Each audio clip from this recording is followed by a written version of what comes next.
I heard her scream, and she ran upstairs because she saw someone. That's what I'm pretty sure she said. Someone's here. I just feel like there was something else going on, and I maybe we'll never find out. He was wearing a full black outfit, and he had this mask that was just over his forehead. In the Bryan Kohberger Idaho 4 case, we were just finishing up going over 500 pages of police reports from the Idaho State Police when they drop body cam video. Does all of this new material answer questions or just cause more questions? Also, in this episode, we have a special announcement for our regular viewers.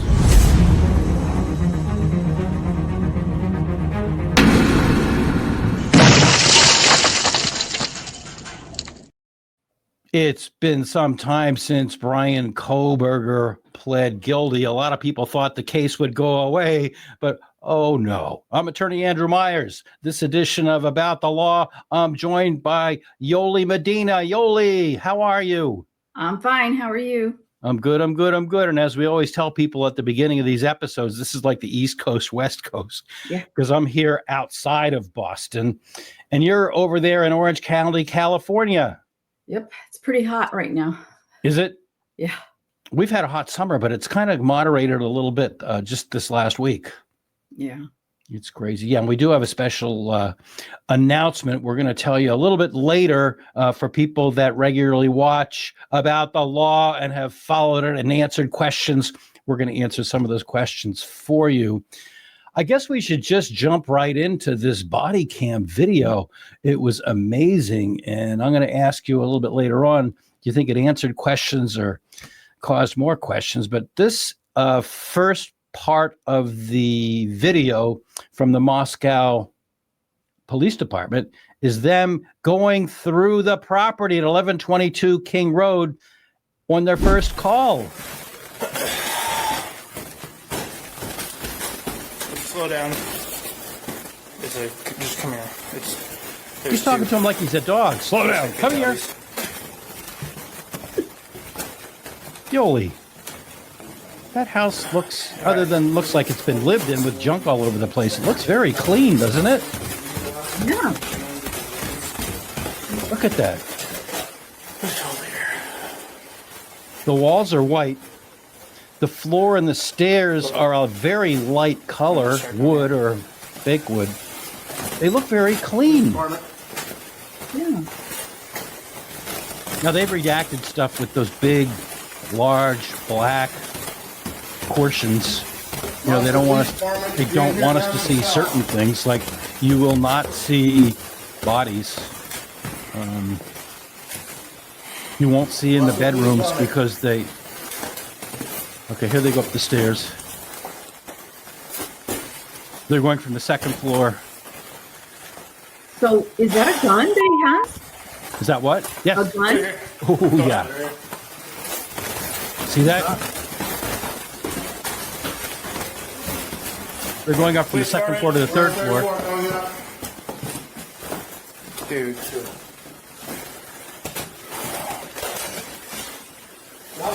We're clear. There was a long portion that was just a big black square covering the whole screen. I edited that out. There's a back entry. I was going to start taping it all off. Brian's taping the outside off. Okay. Where's the... There's two right here. So that's them. They muted their own audio. They muted their own audio. I just can't get over how... Yeah.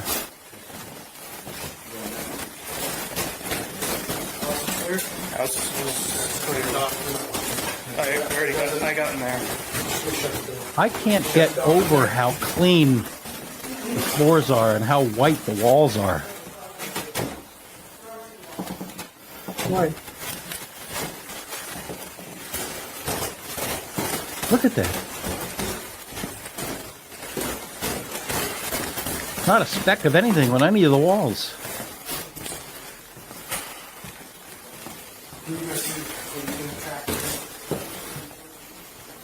Check with the prints. Kitchen. backslider where whoever committed the crime is said to have entered and exited. Backyard. That's that slider.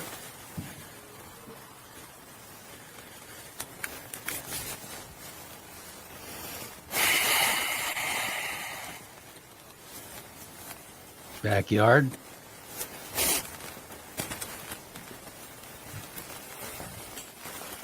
Now, they're just walking all over the place with their street shoes or their police shoes. Yeah, I'm kind of. Maybe they're in shock. I don't know. Maybe they're in shock. Well, you walk into a scene like this and you discover 4 bodies. Yeah, I mean, look at it. There's a little There's booty. nothing else out there. Do you want me to go back there and start IDing people? Okay. Because, you know, they didn't know what they were walking into. They had no clue. This was just their first I'm gonna response start IDing all them. to a call. This was, and that is the first clip. There was a lot more to it, but a lot of it was just, darkened sections of the screen where they did pass the bedrooms, and they're not going to show us that. It's too gruesome. And, as we pointed out in our last episode, the families had actually sued the Moscow Police Department for releasing some of the gorier pictures. I don't know. I had an issue with that, being a First Amendment advocate, but what did you notice from that first video that we just took a look at of them going into the house for the first time? It was messy but clean. So that's my take. Messy but clean. Yeah, I'm painting my house this summer, and my walls were dirtier than that. I mean, I've got a cat and a dog.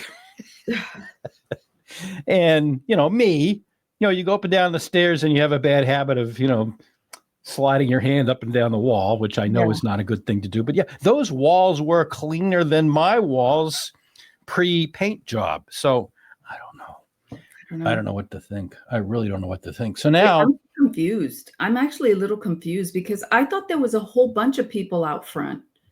That's the impression that I got. And I thought that the house was just awful. It was bloody everywhere. Yeah, and you're going to read us one of the reports that points that out. And so when I worked in the TV business, they always said, make the pictures match the words, make the words match the pictures. And the words that we've all read, including the report you're going to go over with us in a little bit, don't match the pictures. Yeah, it's sloppy. I mean, when I was a student, I don't think my house was any less sloppy than that, but yeah, there's a bunch of people. I wonder if a bunch of them scattered. As we're going to see now, they really maintained little or no control over the people that were around there. It's true that they told them all to stay around, but there was no enforcement mechanism. So now the next thing we're going to hear is Dylan. They don't identify her and they blur everyone out, but we're now going to hear for the first time Dylan Mortensen speaking just after, and this is just moments after they all called 911. Pretty much they were in the main room. I heard them dancing and laughing. Kaylee went upstairs and she screamed because someone was in the room and she ran downstairs. So, no, nobody was asleep.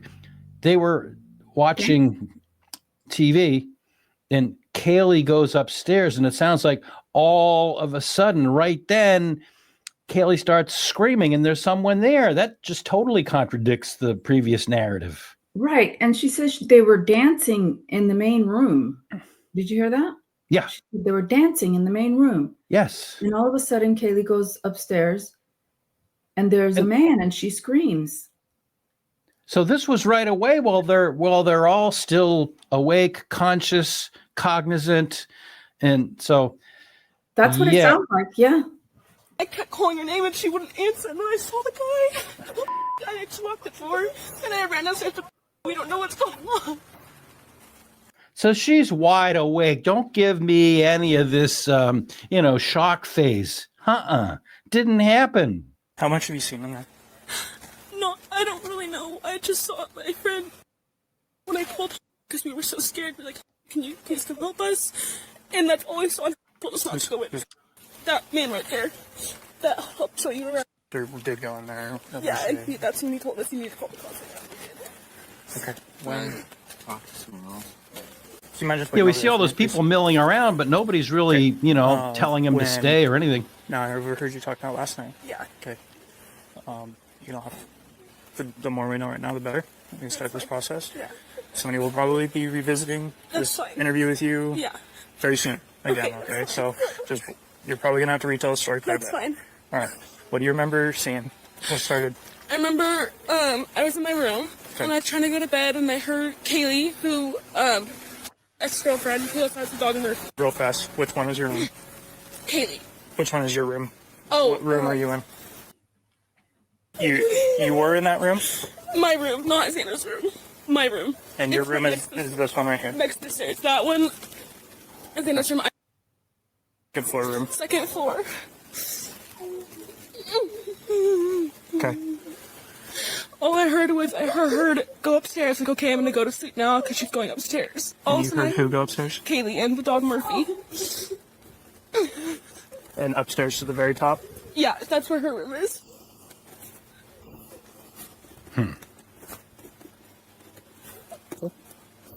And then all of a sudden I heard her walking up, I heard her scream, and she ran downstairs because she saw someone. That's what I'm pretty sure she said. Someone's here, and she screamed and just ran downstairs. And I called for her name, but I jumped up and locked my door because I was so scared. I heard someone in the bathroom, and I heard her crying, and I heard some guy say that you're gonna be okay, I'm gonna help you. And I kept calling her name, but she wasn't answering. And then I opened the door for a second, and I saw this guy, and he was not insanely tall, but he was wearing all black and like this mask that was just covering his forehead. So she's in the bathroom. Kaylee is. She hears crying. She can't call her on the phone. Dylan can't call Kaylee on the phone. She sees a guy. You call 911 immediately, right away. Am I being unreasonable? The other, well, I don't know, but the other thing I was going to say before I forget is that she said there was guys telling her, you're going to be okay. Did you catch that? No. Watch, rewind. She says guys in the plural. When I heard her crying, and I heard some guy say that you're gonna be okay, I'm gonna help you. And I kept calling her name, but she wasn't answering. Did she say guy or guys? It's hard to tell. Okay. I heard guys. I mean, maybe I'm. Okay. And then I opened the door for a second, and I saw this guy, and he was not insanely tall, but he was wearing all black and like this mask that was just covering his forehead and his mouth. And I locked the door, and I called, and I didn't know what to do. This was at 4 a.m. Yes. Okay. And so then I just ran down. You left here? Yeah, I left my room down to. She's that one with the white blinds at the very bottom. Okay. I ran down there and we talked, and we just locked the door.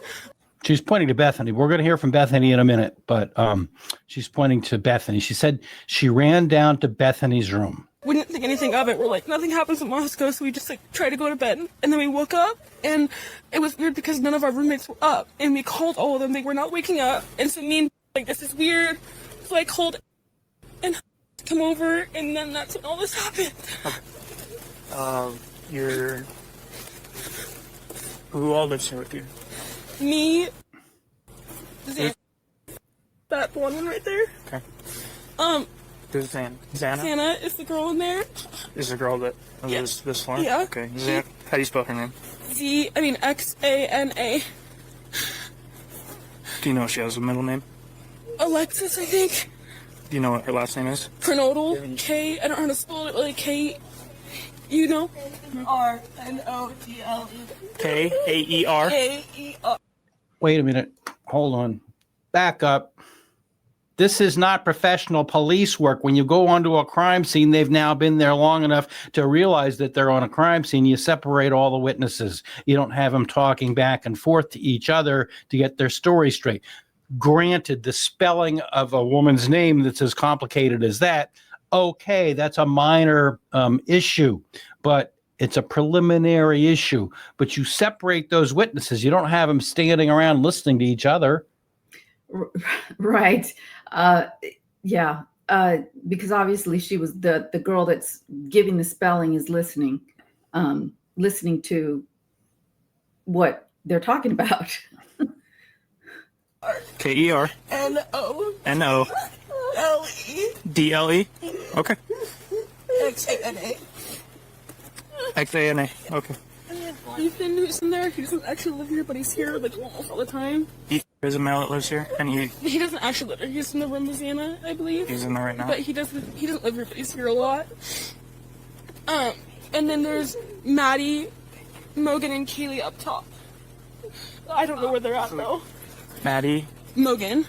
Maddie Mogen and Maddie Kaylee- Mogen. Yeah. And who? Kaylee Goncalves. She's the girl that was talking about Kaylee, who I heard her go upstairs and run back downstairs. Okay. And the guy that lives here, his name was what? He's usually Ethan. Chapin. Ethan. And you knew he was here this morning? No, I didn't know. I had no idea he was here. Okay. All right. Describe the guy that you saw. I don't think he was a little bit taller than me. And, I couldn't really see much of him, but I'm almost positive he's wearing a full black outfit. And he had this mask that was just over his forehead and over his mouth, and he didn't say anything to me, like, at all. I just shut the door and locked it, because I didn't know what to do. And I think he went out, like, the sliding door in the kitchen that goes out to the backyard. Okay.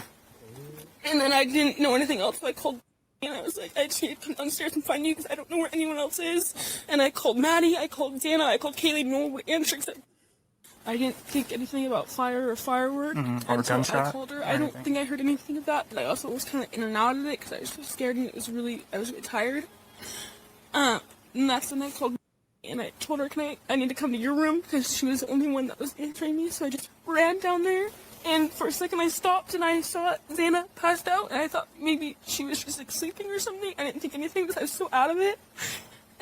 She saw Xana and she thought she was just sleeping or out of it. Now, from everything that you and I have both read about the 4 victims, including Xana, especially Xana, that would have been a horrific sight to see her. She wasn't just, laying there asleep. It would have been a horrific sight. You know what I mean? I don't have to go into details. Yeah. She would have known something immediately right then. Immediately seeing Xana on the floor in the condition that her body would have been in, and to just like continue on and going down to Bethany's room as though, let's have a slumber party, huh? What? Yeah, and when we look at the pictures, if you look at the pictures, because the pictures also came out, there seemed to be a lot of light in the house. I thought it was really dark, but no, apparently there was a lot of lights on. Like they had little lights, like night lights and little strings of lights. So I think it would have been more visible. I saw that too. In some of the video, they showed like they had like little decorative string lights. Mm-hmm. And we just fell asleep, and then we woke up this morning and no one was waking up at all, like no one was answering, which was really weird because all of us wake up around like 9 or 10. And then I called the doc to come check, and he came here first, and I told him what happened, and then he looked in the room and he said they needed it out and called the cops. The guy that you saw, and it was dark, right? Or were there lights on in the house? I think there were lights on in the house, I believe. I don't really know what he looked like because he had a mask, but he wasn't like super tall. How tall are you? I'm 5'10". I think it was maybe my height an inch or 2 higher or lower. I can't really remember. So about 6 foot. Notice how the cop kind of pushes her testimony. She says she's 5'10", and he was an inch or 2. And then the higher or lower, she's not sure. Then the cop says about 6 feet. She never said about 6 feet. She said she's 5'10", and he was an inch or 2 higher or lower than her. Then the cop pushed the statement to 6 feet. And why is the cop covering something there? Oh, is it because of the license plate, maybe? I can't think that. Yeah, that would be a small blur. That would be a very small blur. You know what I mean? Yeah. We have the technology, even an idiot like myself has the technology to blur a license plate. So that's a good question. How was he built? Fat, skinny, stocky? More like skinny, but like basketball player kind of skinny, like not too skinny, but like almost fit skinny in a way. That's what I think. I don't know for sure. And then the voice he said when he said those words, you didn't recognize that voice before. I didn't recognize him or his voice. I mean, I also couldn't see him, but I didn't recognize that voice at all. It didn't even cross my mind if that could be. Everything was fine. Nothing weird at all. Nothing suspicious until 4 a.m. And that's Dylan. The only bits I edited out were when she got into spelling everyone's names. I cut that kind of short. But that's Dylan. That's her statement. I don't want to be too tough on her. I really don't, because, when I was her age, I had roommates. And if something like this had happened, I have no clue how I would have responded. So I'll give her that. On the other hand, I've heard other people commenting on this video because it's been out for a little bit of time now. And they're saying that she's turning the tears on and off. And people made the same unkind comments about Dylan when she testified at the sentencing hearing. And I don't want to be unkind, but I kind of agree. I mean, she seems to pull herself together enough to give some details. And then when she's not giving the details, she's able to go back into her tears. I don't know how I would have reacted. Tell me down below, am I being an ogre to question her and saying she's turning her tears on and off? Am I being horribly unkind? Like at the end of these episodes, I always tell people, be kind. Am I betraying my own comments? Or we didn't talk about this yet. What are your thoughts on that? Well, I mean, I think for sure either she or Bethany should have called 911 when it was occurring. However, I don't know. I still feel like there's something that's left out of this whole story, and I don't know what that is. I just have this feeling. So I don't know if maybe they were scared, not just because there were men in their house, but because of other things that could happen if they called 911. And so I'm kind of torn because on the one hand, yeah, they should have called 911. That's they didn't. But listening to her, I'm kind of like you. I don't want to say anything bad about her. I mean, God forbid she does something, because the people are talking about her. I just feel like basically she should have called 911. I feel like there's something more going on. That's just my own opinion, my own speculation. Without any other information, I can't say what it is. Yeah. I would agree with that wholeheartedly because, in other situations, it's been said that she acknowledged that she was inebriated, she was intoxicated and all of that. Yet, she was able to pull herself together enough to go down to Bethany's room. And I agree with you that there's more to the story. A couple of weeks ago in one of our episodes, I think you were here. I said, let us know. I've had comments, move on. He pled guilty. This case is over. Move on. So do you remember I asked our viewers to comment whether we should move on or whether we should stay on the case? And by far the vast majority of our viewers said, no, stay on this case. I would say 98% of our viewers said, stay on this case. Yep. So that's what we're going to do. And especially when there's new developments. I mean, in the last couple of weeks, we've got first the Moscow local police reports, then the Idaho State Police reports, one bunch of photographs, then this body cam video, then another set of photographs. And what am I missing? So, yeah, we're going to stay on the case. And I think I still have that bet with Evil CJ, whether there's going to be any, huge developments. And I don't know who's winning at this point. Who's winning? I think CJ's winning at this point. Yeah. Darn. I hate to admit that you and he are right. But anyhow, so now the real breaking news in my mind was Bethany, because we really haven't heard much at all from Bethany at all. She moved. She fought having to go to the preliminary hearing. Then Mr. Kohberger was indicted, so there was no preliminary hearing. So this is very rare. What we're going to see right now in this body cam video, her speaking, within a half hour, 40 minutes of the 911 call. And I found it just a little bit odd. I'll tell you the same thing I told her. Is you guys are probably going to be talking to a lot of people, retelling the same story. So, Am I still allowed to go home soon for Thanksgiving? The first thing she says out of the box, no, I didn't edit that part of it. The first thing she says out of the box is, am I going to be able to go home for Thanksgiving? That tells me consciousness of guilt, that she knows something that she's not telling us, and she feels that she's going to be detained. Well, yeah, she said, am I still going to be able to go home for Thanksgiving? It's like she's afraid that they're going to take her. Yeah. And detain her. Yeah. Which is, okay, this happened on the 13th of November. I just checked the calendar for November of 2022. And if the 13th is the first day of that week, Thanksgiving was the next week. So it would have been 11 days away. So in her mind, to me, that's consciousness of guilt, that she knows she did something. And are they going to detain her so she can't go home for Thanksgiving? Oh my God. We can't hold you forever. Okay.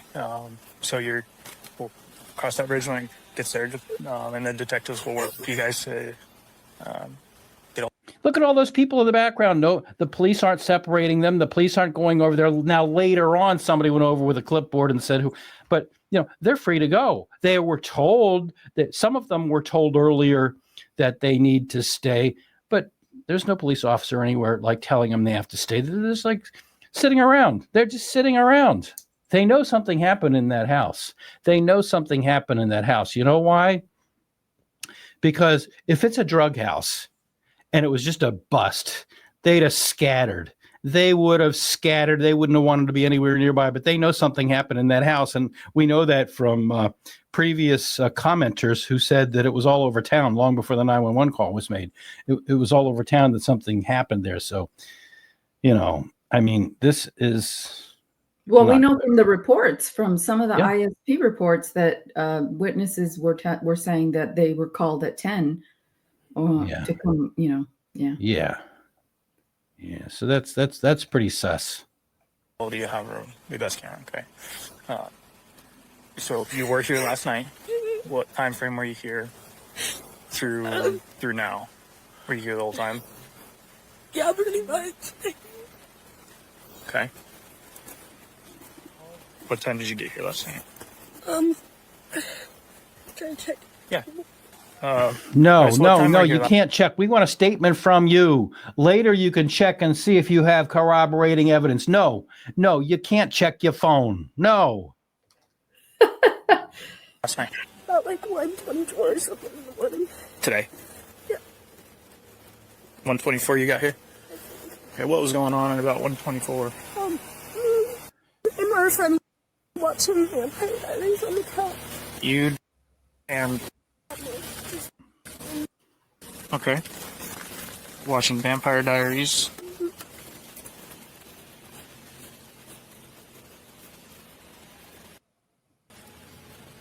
That's not me muting the microphone. That's them. Yeah. Yeah. It's infuriating, isn't it? Yeah. And then So the others are all sitting there listening. Okay, what's she saying? No. You put them in a police car and you take them down to the station. Oh, okay. All female. yes. All right. Okay, so you guys watching Vampire Diaries out in this main, the second level? Okay, and then for how long? I don't know. And then Maddie and David came home from the club. And then we all hung out in Kaylee's room for a little. So Maddie and Kaylee were at the club. You know how long they were there? Probably till closing at least. I don't know. They went to drug truck afterwards.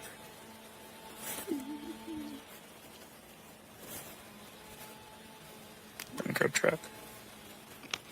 Okay. And then they came home at about what time? Look, she's checking her phone. You do that later. You take the statement You're doing first. You take the statement first, then you let them check the phone. You check the phone.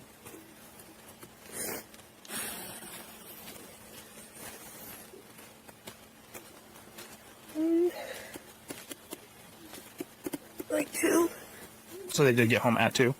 Yes. How do you know that? I just have a picture of Kaylee's room with Murphy.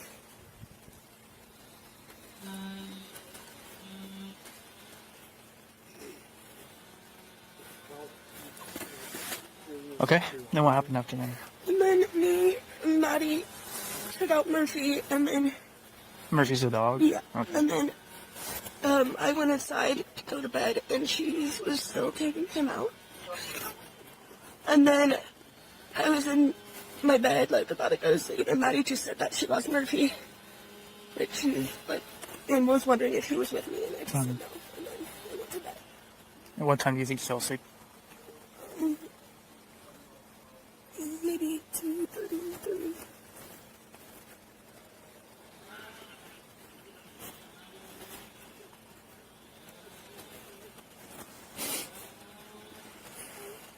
Okay. What time did you wake up at all? Turn to and I heard something like loud and Murphy like bark. Like usually like she barks at things. And then I thought I saw like a firecracker, so I thought someone maybe was just drunk and like put a firecracker in the house. But I So that's the thing that Bethany and Dylan don't agree on. Dylan said no, she had. Notice how Dylan actually brought it up. She was not asked a question. She said that she didn't hear the bang. So Yeah, and then yeah. Just a little bit sus to me. I don't know. I really don't know. You know, the other thing that's really surprising to me is we're now, I can't read that time. Can you? We're a little more than a half hour after the 911 call. And, you know, there's no backup. There's no backup. You know, there should be, you know, police cars flying up that road. They should all be. I know it's a Sunday, but it's the middle of the day, and police, even, you know, on their weekend, there are a certain number of them that are on call. And I know it's a Sunday, but it's the middle of the day. It's noon. It's 12:30. You know, and I don't care if they're out having their brunch. You know, if you're on call, you go. The waitresses know who you are. They know you're going to pay. They take your meal and they put it in a little container and put it in the fridge for you. You go. So yeah, it is puzzling because, I mean, I know in the city, that's what happens. And I'm just wondering if because it's not a big city, that's why that's not happening. But you would still think that there would be more of a police presence. But at the same time, we're only looking at one portion. Maybe on the other side, there's a police presence. But right now, we only have that one cop car right there. And this cop is talking. The Moscow Police Department has a force at any given time of 34 or 35 commissioned police officers. So they might have had 33. They might have had 35. But it's puzzling to me. It's puzzling to me that, you know, others were not there fairly quickly because, you know, in any town, emergencies can come up. Now, it's true there hadn't been an M in Moscow since 2018, but it's not something that's unknown to them. You know, horrible emergencies, as awful as it is to think of them, they do happen. So, no, you're right. It's not a huge city. It's not New York or Los Angeles, but it is. I'm just shocked as to the calmness of everything. I figured it would be a lot more crazy, you know, but it's there's this calmness to it. I don't know. Yeah. And, you know, to your point earlier that we only see one police car in this particular angle. Well, the angle when they were interviewing Dylan was the opposite direction, and we only saw one or two cop cars that way. So the response, I don't know. I wasn't even really sure because I was kind of still asleep, so I wasn't sure if it was like real. She wasn't sure if it was real. So, I'm sorry, I'm listening to a couple things at a time. Loud, you thought you saw a firecracker because of a quick flash? Yeah, through like my door, but I was like still half asleep, so I don't know if it was like real or not. I thought it was maybe a dream. Dream?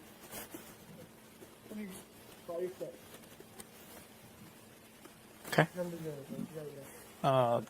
And then did you ever like pick up your phone to see what time that was, or? Oh, maybe I might have called and asked her what was happening because sometimes we hear things and I'll call her and be like, "Oh, what was that?" It's usually just Ethan. Okay. Do you guys recognize all these vehicles in here? Yeah. There goes Murphy. See Murphy? Yes. The officer there on the lower left-hand corner is now bringing Murphy out and taking Murphy away. That poor dog. I'm a horrible person because I really care a lot about animals. As I see them walking Murphy down the street, the thought that comes to my mind over and above everything else is just horrible.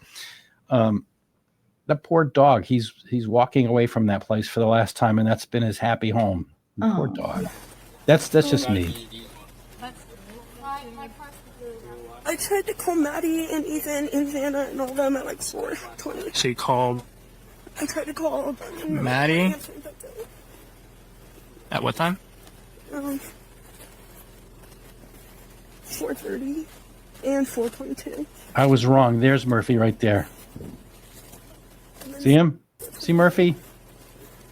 Oh, poor baby. That's what I said.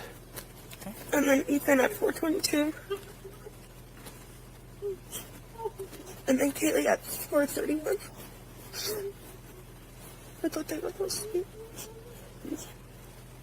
4:31. Yeah.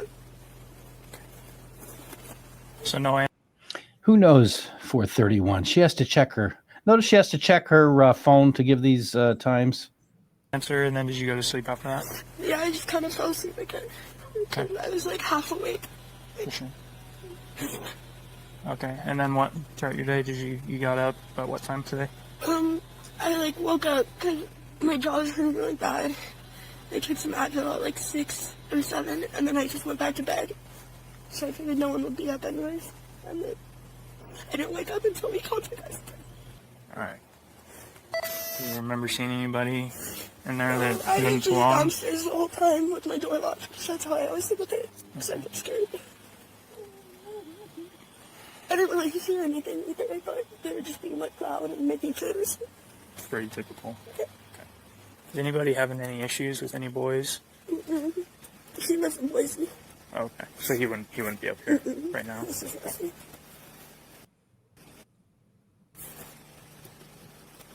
Again, that's them, not us, muting their microphones. And then I was talking to you about the formal stuff, right? No, that That was her. Okay, so you guys had a formal. People members were formal yesterday. And, yeah, No issues? Okay, everybody got along? All right.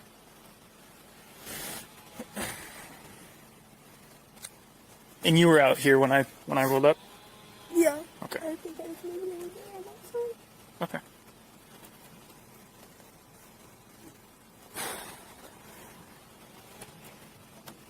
So I don't know if I have any other questions for you right now. Okay, I appreciate that you did very well recalling as things become more clear. Write them down or something so you don't forget. Okay. Sound like a good plan? Like I said, some other people are going to be talking here. And then we'll make sure everybody has the detective's case number or the detective information, and so that you can reach out to us if anything comes to mind and not just wait for us to reach out to you. All right, so that's Bethany's statement. Interesting. I mean, she did mention the jaw pain, but nothing about having a horrible toothache and calling her father, who's a dentist. It's hard to really judge the whole thing. It really is. I mean, again, I don't want to be hard. I don't want to take the grief that I take when I do question them, but Well, I don't know. What do you make of all this? I mean, I think it's natural to question why didn't they call 911? But at the same time, like you said, I don't know what I would have done at that age. I think I would have called 911 if I was that scared. But I just feel like there was something else going on, and I maybe we'll never find out, or maybe there wasn't. But that's just my feeling, my gut feeling. Well, that I think that was a terribly incriminating statement that she made right off the bat, right at the very beginning when she first starts her statement. Am I going to be able to go home for Thanksgiving? I mean, I think that you're right. There's something more going on here. There's something more that's happened here. I don't know whether she was threatened. I don't know whether she actively participated in a cleanup. It sure seems like she and Dylan had talked to kind of straighten their stories out. Dylan kind of volunteered. She volunteered that, oh, I didn't hear the bang. So she wanted to, get in front of that before people started pointing out the inconsistencies in the story. So I don't know which it was. I do know, I said that when I was that age, I lived with roommates, so I don't know how I would react. But I also know that about that very same period of time in my life, I was living in an apartment in Boston, and sure enough, there was a guy trying to break into the apartment across from us, and I saw it, and I did call the Boston police immediately. I said, there's a guy trying to break into the apartment right across from me. They asked us a bunch of questions, and so yes, I was that age. And I did call 911. Very different circumstances. I know I'll hear it down there. That's fine. Let us hear it. It's fine. It's fine. So that is the crux of it. I didn't edit a whole lot out. I tried to make the voices more clear. You might have heard this elsewhere, and we here ran it through a cleanup program that eliminates the background noise. But that's all we did to it, really. So that was the video. Why don't we go to some of the reports? You were talking about one of the reports earlier that talked about going into the scene. A guy just walked in. This scene was not locked down, and somebody just walked in there. So do you want to go through this report? Sure. Okay. All right. Get it bigger for me. Okay. So this is Michael Van Leeuwen. Boy, that's animal. And this is a reported date of 11/22/2022. And I'll just go down to it says on November 22nd, 2022, Idaho State Police Detectives Alderson, Tollison, Talbot, and I, Detective Sergeant Van Leeuwen, interviewed Latah County Sheriff's Chief Deputy Timothy Best regarding information he had received related to the homicides. On November 22nd, 2022, Idaho State Police Detectives Alderson, Tollison, Talbot, and I, Detective Sergeant Van Leeuwen, interviewed Latah County Sheriff's Chief Deputy Timothy Best regarding information he had received related to the homicides.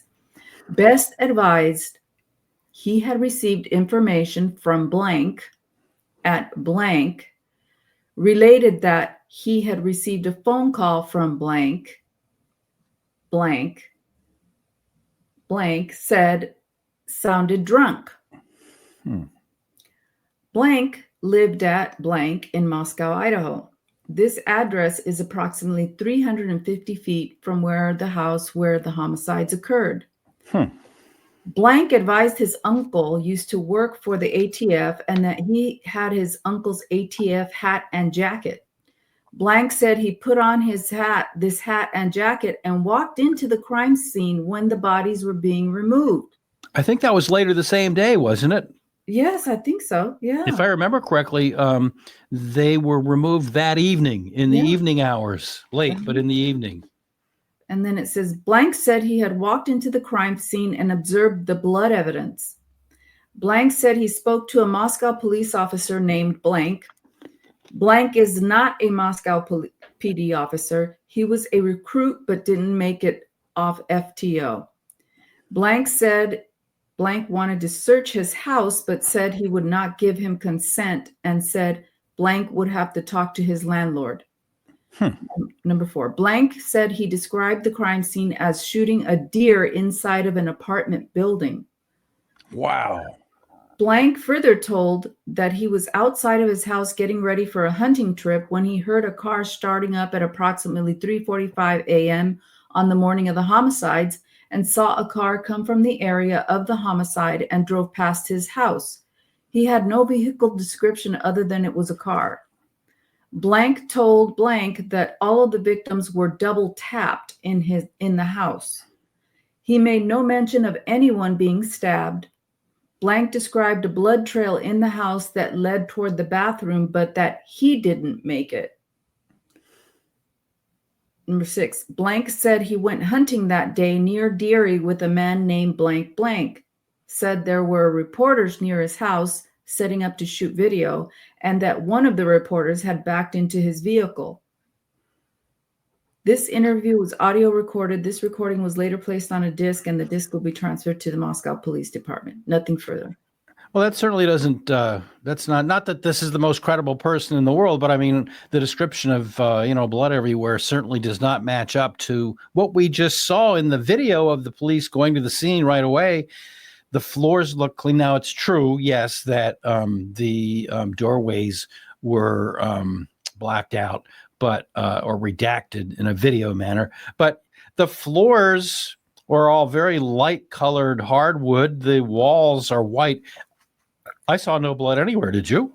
No, I didn't. And what's frightening is that somebody can just walk on the scene with a hat and a jacket that says ATF, not even FBI or Idaho State Police or Moscow PD, but a whole different agency, ATF, and just walk in there and look around.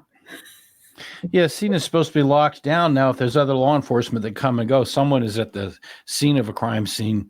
The officer in charge, the commanding officer, whatever you want to call them, is keeping track. In the old days, I guess they used a clipboard. Looks like the Moscow police still use clipboards. That's fine. You keep track of it somehow, even by writing it down or with an iPad and electronically. But so that's show your badge. Show your ATF badge. What are you doing here? Yeah. Are you legit? Are you a legit law enforcement, or are you just some clown walking around? So the next one I wanted to, I couldn't even believe this one. Report number 194, which is on page 532. Here we go.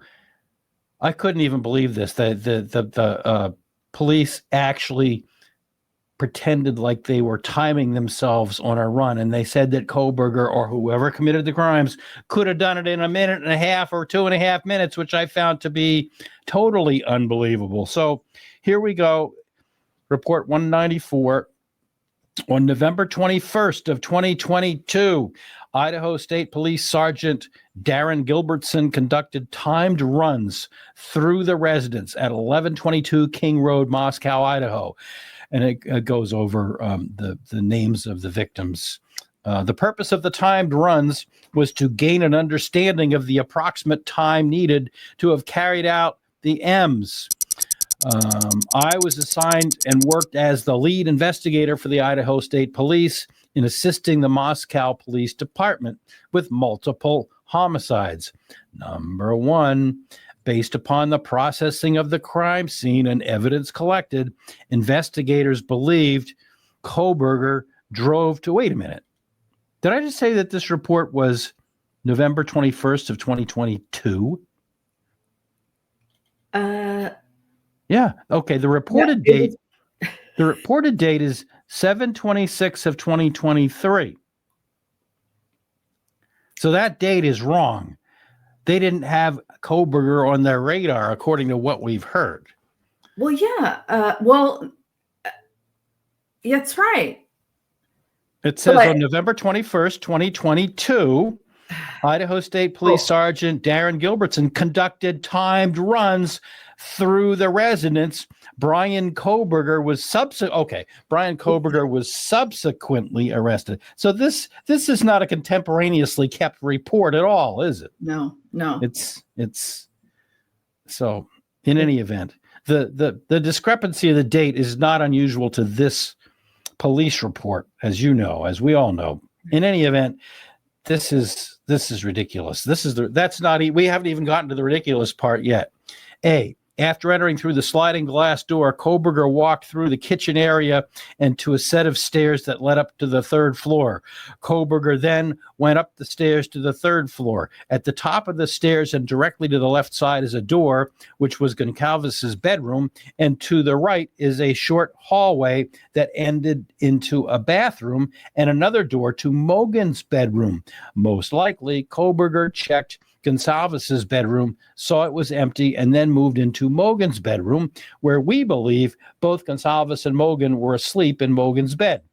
Kohberger emmed both of them in the bed. Yet they can't place them at the scene.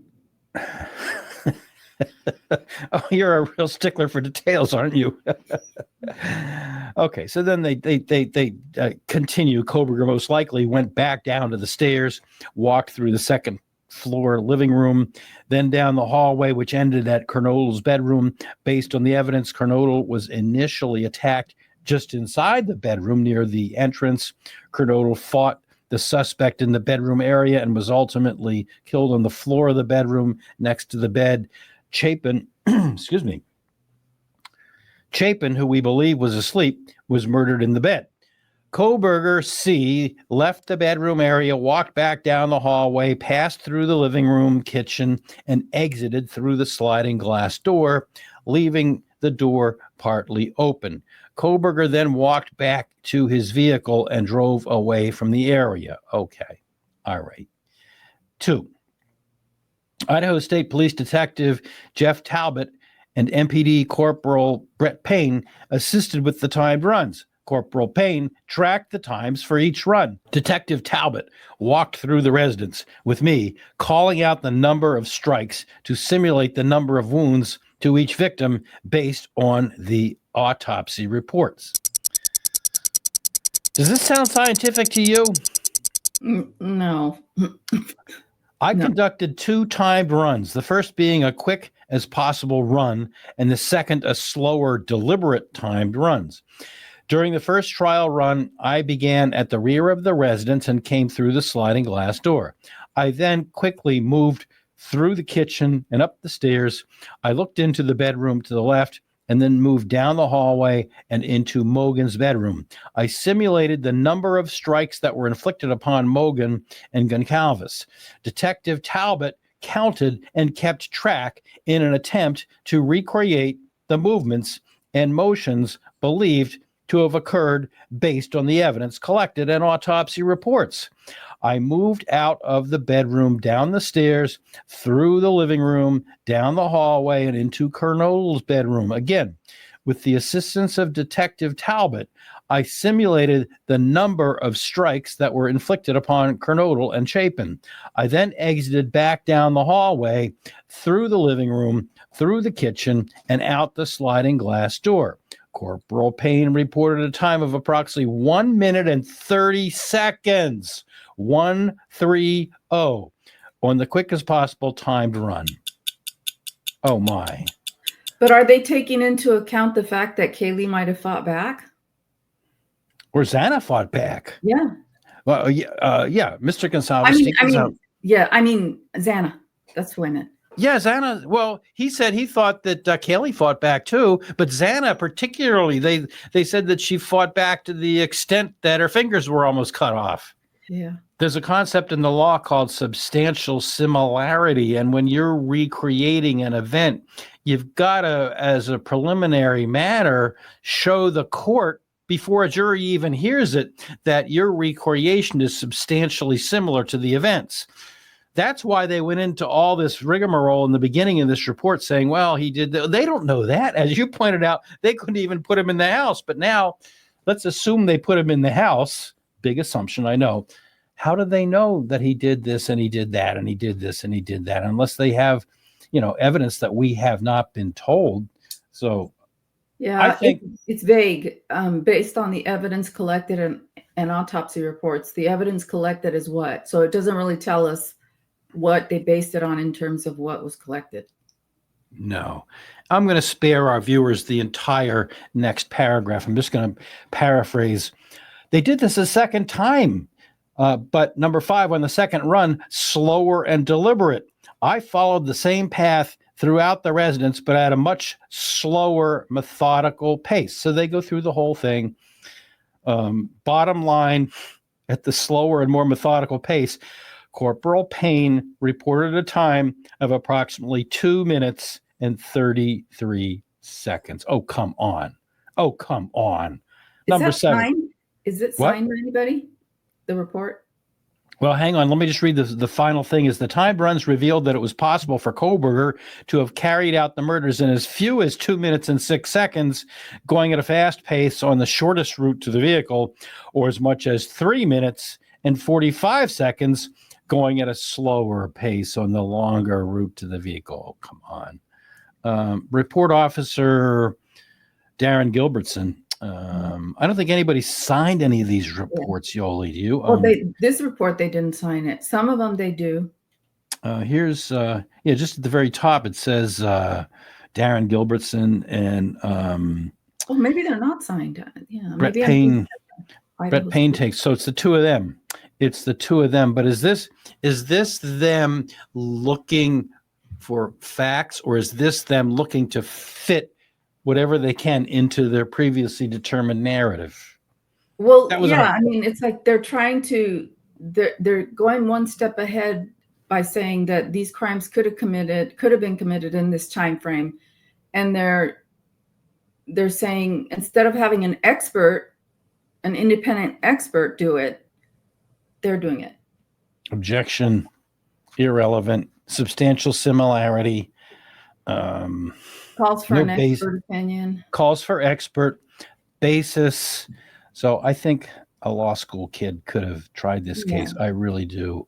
Because they have reconstructionists, crime reconstructionists, and yes, they do. Yeah. So yes, they do. You are correct. You are correct, Amundo, 100%. Before we move on, were there any other reports you wanted to go through? I wanted to just look at a couple real quick. Do you have any? I don't.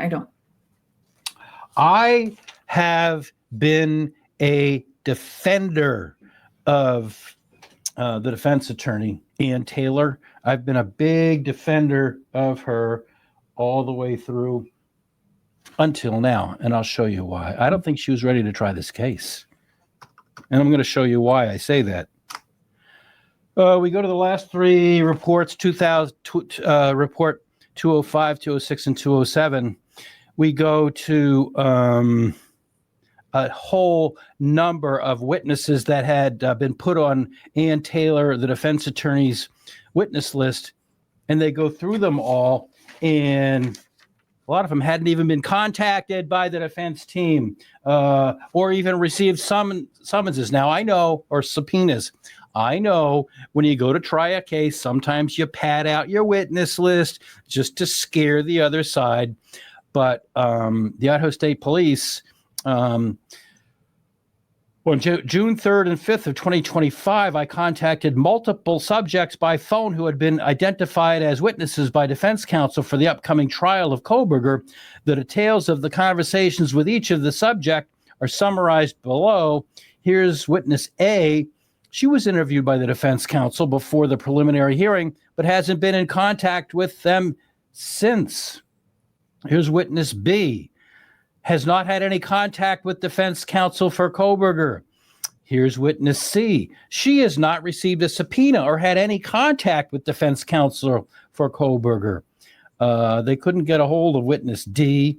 Witness E. She has had no contact with defense counsel, but believes they have attempted to call her.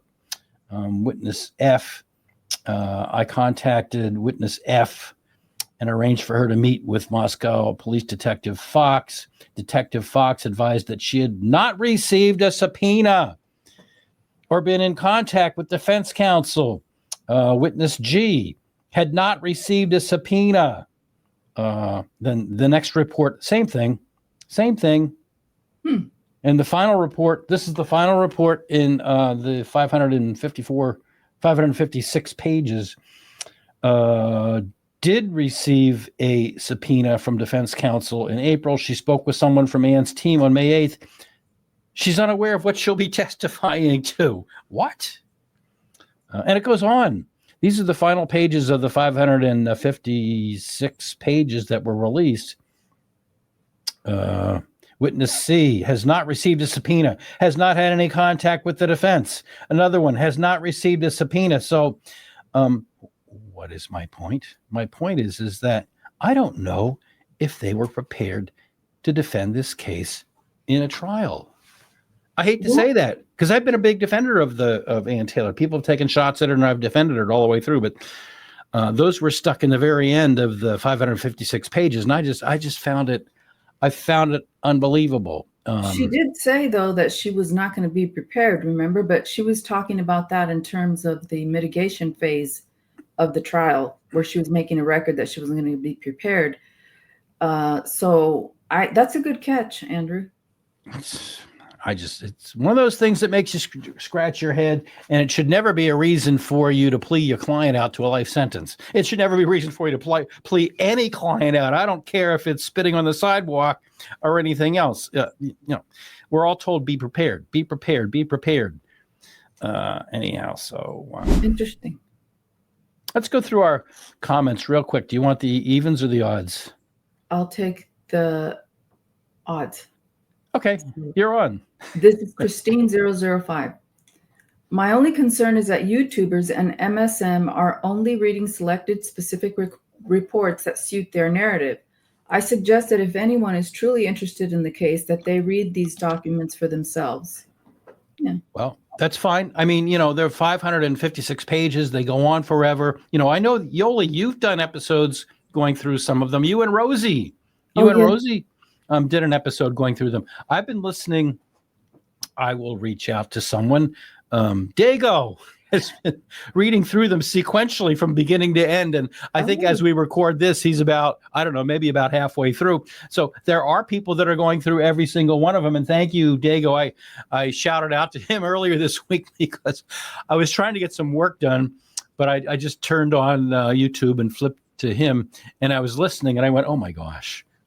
So there are people that are doing it, but I agree 100% with you, Christine. And these are all available publicly. It's not just because Yolie and I are attorneys that we had access to this. Anybody has access to it. Just Google around for Idaho State Police Kohberger reports, and you'll find them. You will find them. Yeah. I talk too much. Here we go. Number 4, Sergeant Duke, MC50. There's a lot of shady activity in the Idaho 4 case involving the FBI, confidential informants, Idaho State Police, and Moscow PD. I hope you are able to maintain focus on this case. It is going to take a lot of prying eyes to uncover the massive cover-up involving all of the aforementioned players into a world of rug smugglers, unalivings, and law enforcement in bed with the baddies. And I still, to this day, even though it really wasn't confirmed anywhere, and correct me if I'm wrong, please, you've done it before, I think there's a rug angle in this whole thing. I really think there's a rug angle in the whole thing. The one thing that struck me was that there was a padlocked closet, and when they asked Dylan about it, she said, we don't know anything about that. I don't know anything about that.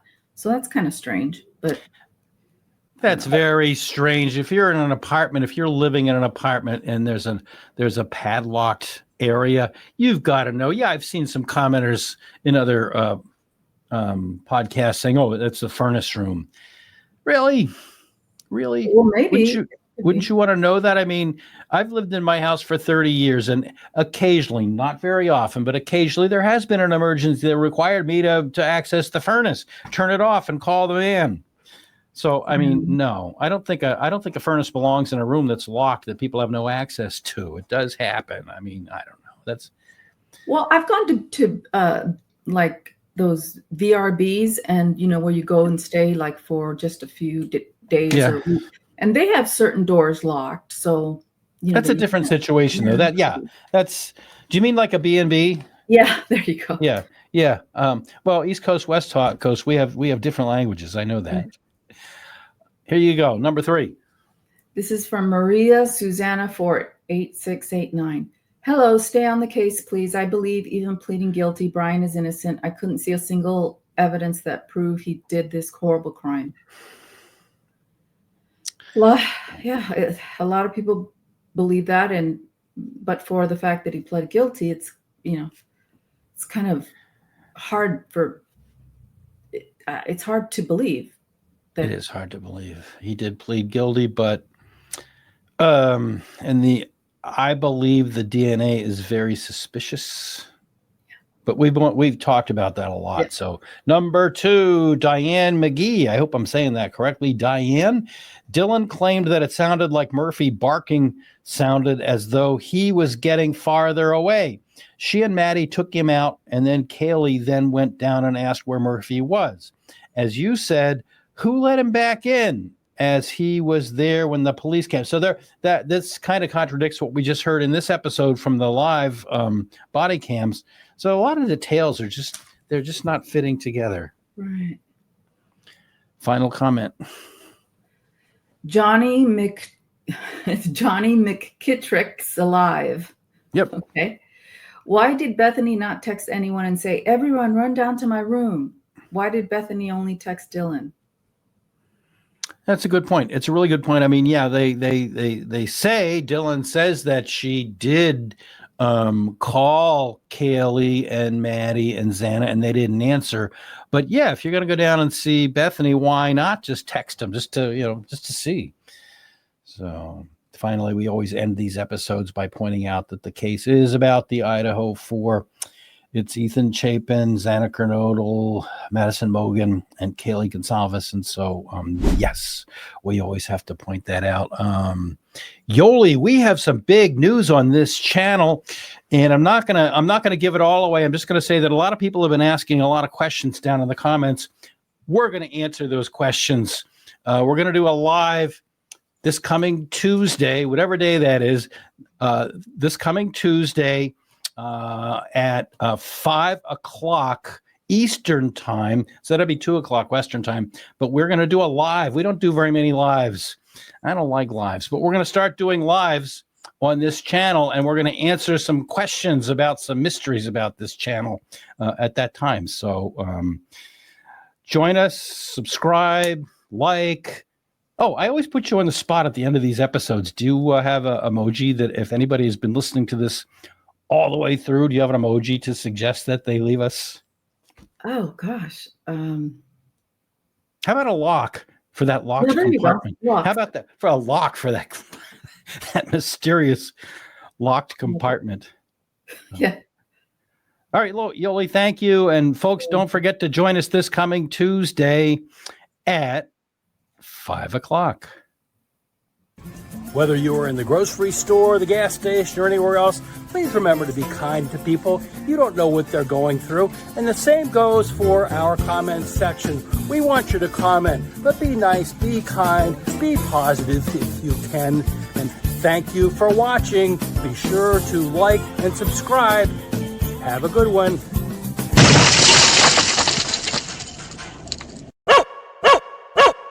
I heard her scream, and she ran downstairs because she saw someone.